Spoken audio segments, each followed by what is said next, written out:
أعوذ بالله من الشيطان الرجيم. ശപിക്കപ്പെട്ട പിശാചിൽ നിന്ന് അല്ലാഹുവോട് ഞാൻ ശരണം തേടുന്നു.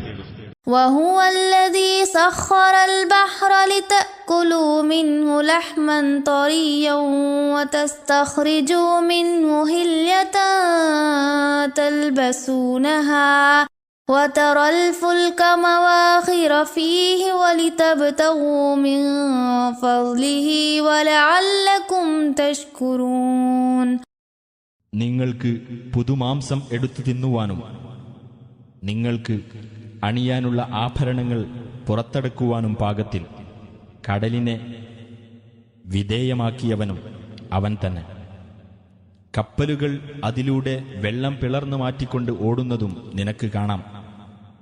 അവന്റെ അനുഗ്രഹത്തിൽ നിന്ന് നിങ്ങൾ തേടുവാനും നിങ്ങൾ നന്ദി കാണിക്കുവാനും വേണ്ടിയാണ് അവനത് നിങ്ങൾക്ക് വിധേയമാക്കി തന്നത്.